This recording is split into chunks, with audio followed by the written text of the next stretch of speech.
کہ جن کو اللہ تعالیٰ توفیق عطا فرماتا ہے وہ قربانی دیتے ہیں، اور جس کو اللہ کی معرفت حاصل ہو جاتی ہے وہ قربانی نہیں دیتے، خود قربان ہو جاتے ہیں۔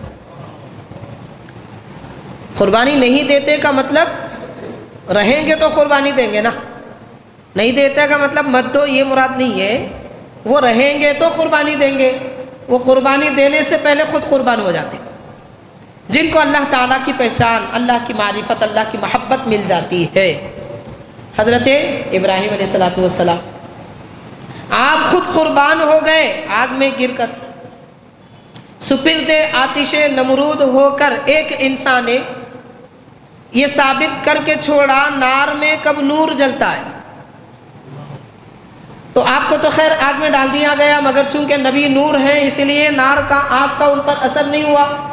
پھر آزمائش کا مرحلہ آیا تو حضرت ابراہیم علیہ السلام نے اپنے شہزادے کو قربان کر دیا، ان کے گلے پہ چھری چلا دی، لیکن منشاء الہی یہ نہ کہ چھری چلے، اسی لیے دمبا جنت سے لایا گیا اور آپ کی جگہ دمبے کو ذبح کر دیا گیا۔ یہاں میں ایک بات عرض کرنا چاہتا ہوں حاضرین، کوئی بھی عبادت آپ کریں لیکن عبادت کوئی فارمیلٹی نہیں ہے، عبادت کوئی رسم نہیں ہے، عبادت کوئی طور طریقہ نہیں ہے، عبادت عبادت ہے، عبادت کو عبادت سمجھ کے کرنا چاہیے۔ عام طور پر ہوتا کیا ہے، لوگ قربانی اس لیے دیتے ہیں کہ ارے سب دے رہے ہیں میں نہیں دیا تو لوگ کیا سمجھتے گی، پڑوس میں لوگ دے رہے ہیں۔ قربانی اس لیے دیتے ہیں کہ عید کے دن لوگوں کے، ہمارے رشتہ داروں کے پاس ہے، دوست و احباب کے پاس ہے، ہمارے پاس گوشت آئے گا، ہم نہیں دیں گے تو کتنی بری بات ہے، تو ہم کو بھی تو گوشت دینا ہے نا تحفے میں، تو اس لیے قربانی دیتے ہیں۔ بعض لوگ قربانی اس لیے دیتے ہیں کہ چلو ماشاءاللہ ایک ہفتے تک فرصت ہو جائے گی، اچھا خاصا گوشت کھانے کو ملے گا۔ برا نہیں ہے، گوشت کھانے کی نیت کرنا بھی برا نہیں ہے، لیکن نیت پہلے قربانی کی ہونی چاہیے، اس کے طفیل میں اللہ تعالیٰ یہ ساری نعمتیں عطا فرماتا ہے۔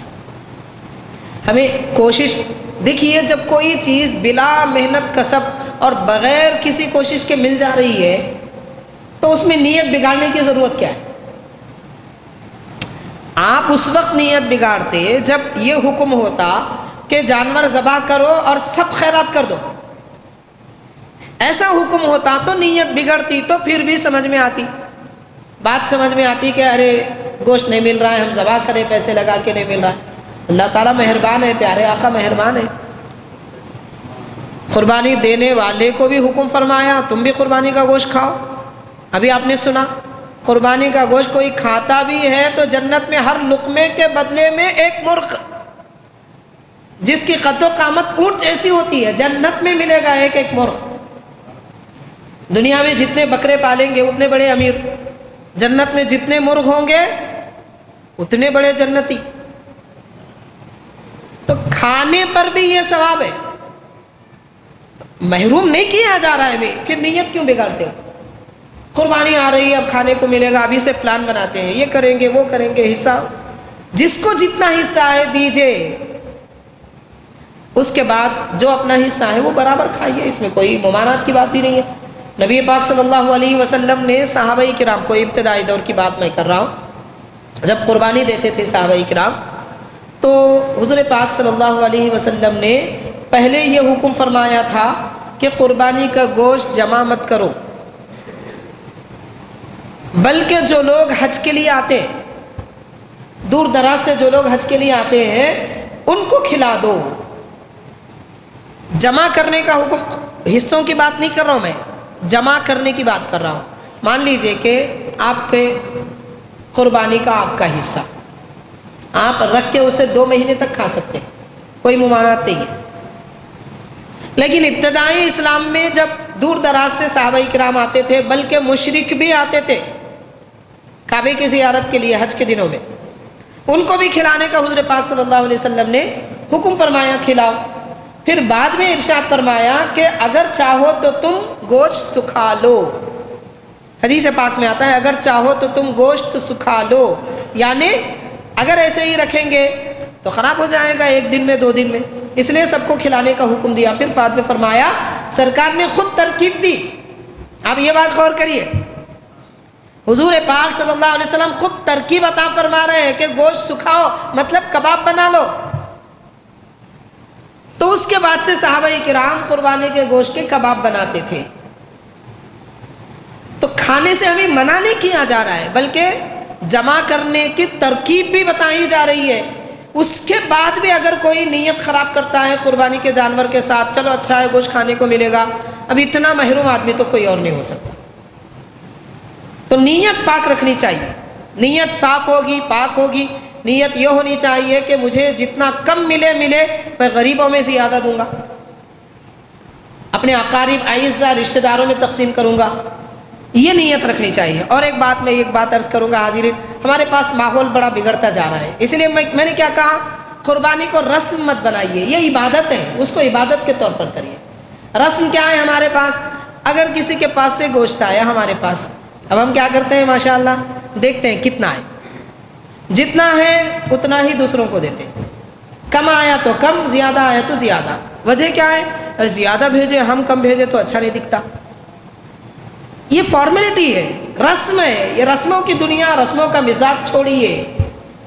آپ ایک اصول بنائیے، چاہے کوئی کتنا کیوں نہ دے، میں غریب کو بھی اتنا ہی دوں گا، مالدار کو بھی اتنا ہی دوں گا۔ یہ مزاج بنانا چاہیے۔ کوئی برا سمجھے سمجھنے دیجئے، آپ برا کون سمجھتا ہے یہ دیکھ رہے ہیں، غریب بیچارہ زیادہ گوشت مل جائے تو اچھا سمجھے گا، یہ کیوں نہیں سوچ رہے؟ نظر برائی پہ کیوں ہے، اچھائی پہ بھی تو نظر ہونی چاہیے۔ کسی غریب، کوئی ایسے لوگ جو عام طور پر گوشت نہیں کھاتے، ان کو اگر ہم زیادہ دے دیں گے، بیچارے 2 دن عید کر لیں گے، 3 دن عید کر لیں گے، ہر لقمے پہ دعا ملے گی جناب۔ جو بڑے لوگ، مالدار لوگ قربانی دیتے ہیں وہ تو سال بھر کھاتے ہی رہتے ہیں، لیکن غریبوں کا لحاظ رکھا جائے جو سال بھر نہیں کھاتے، ان کے پاس عید کا دن ہی نہیں ہوتی، 3 2 عیدیں ہو جاتی ہیں ان کے پاس، اگر واقعتاً ان کو اچھا عمدہ گوشت زیادہ مل جائے۔ تو رسم و رواج کی دنیا سے ہٹ جانا چاہیے۔ حاضرین کرام، دراصل میں عرض کر رہا تھا قربان ہونا۔ حضرت ابراہیم علیہ السلام قربان ہو گئے، حضرت اسماعیل علیہ السلام کو قربان کر دیا، پیارے نبی صلی اللہ علیہ وسلم کے والد گرامی قربان ہونے والے تھے، آپ کی جگہ بھی تقریباً 100 اونٹ خورے میں ڈال کر 100 اونٹوں کو قربان کر دیا گیا۔ حضرت عبد المطلب رضی اللہ تعالیٰ عنہ کو خواب میں حکم دیا گیا تھا آپ اپنی محبوب چیز قربان کرو، تو سرکار کے والد محترم حضرت عبداللہ رضی اللہ تعالیٰ عنہ کو قربان کرنے کا ارادہ تھا۔ پھر ایک ترکیب آپ نے یہ سوچی کہ اس کی بجائے میں 10 اونٹ قربان کروں گا، اپنے شہزادے کی جگہ 10 اونٹ قربان کروں گا۔ ایک دن 10 اونٹ قربان کرے، پھر خواب وہی آیا، پھر 10 بڑھا دیے، پھر 10 بڑھا دیے، اس طرح 100 اونٹ جب قربان کرے تو اگلے دن خواب نہیں آئے۔ تو ابراہیم علیہ السلام قربان ہوئے، اسماعیل علیہ السلام قربان ہوئے، پیارے آقا کے والد گرامی حضرت عبداللہ رضی اللہ تعالیٰ عنہ قربان ہوئے، نبی پاک صلی اللہ علیہ وسلم کے نواسے حضرت امام حسن، امام حسین بھی قربان ہوئے، اور پیارے نبی صلی اللہ علیہ وسلم کے کئی ایک صحابہ کرام بھی قربان ہوئے۔ تو قربانی کا اسلام سے بڑا گہرا تعلق ہے، لیکن قربان ہونا بڑی دولت ہے۔ ہم صرف قربانی دیتے ہیں، ہم قربان نہیں ہوتے، اور قربان ہونا ہمیں آتا بھی نہیں ہے۔ وہ بہت بڑی منزل ہے، بڑا اونچا مقام ہے۔ اگر واقعتاً اللہ تعالیٰ کسی کو نصیب کرے، ہم کو بھی نصیب کرے، اس کی راہ میں قربان ہو جانا، شہادت کی موت بڑی دولت ہے۔ ہم تو تمنا کرتے ہیں کوئی کرے نہ کرے، شہادت کی موت بہت بڑی دولت ہے۔ مرنا تو ایسا ہی ہے، بستر پہ مرنے سے اچھا ہے اللہ کی راہ میں مر جائے۔ بہرحال حاضرین، تو یہ قربان ہونا بڑی دولت ہے۔ اللہ کا شکر مانیے، احسان مانیے، اللہ نے ہم کو قربان ہونے کا حکم نہیں دیا، قربانی دینے کا حکم دیا۔ کئی ایسے بڑے بڑے حضرات ہیں جو خود قربان ہو جاتے تھے۔ سلسلہ نقشبندیہ کے بڑے بزرگ ہیں، حضرت سید خواجہ بہاؤالدین نقشبند رحمۃ اللہ علیہ، آپ حج بیت اللہ کے لیے تشریف لے گئے، اور وہاں آپ خود قربانی بھی دے رہے تھے، لیکن وہاں اور لوگوں کو قربانی دیتے ہوئے دیکھا، تو آپ نے لوگوں کو دیکھ کر اپنی زبان سے یہ کہا کہ اللہ نے مجھے ایک ہی استطاعت دی ہے کہ میں ایک ہی قربانی دے سکتا ہوں۔ حج بیت اللہ کے لیے تشریف لے گئے، وہاں کی قربانی ادا کر رہے تھے، تو میرے پاس ایک ہی قربانی دینے کی استطاعت ہے، میں ایک ہی قربانی دے رہا ہوں۔ اگر میری خواہش تو مگر یہ ہے کہ میں اپنے بیٹے کو بھی اللہ کی راہ میں قربان کر دوں۔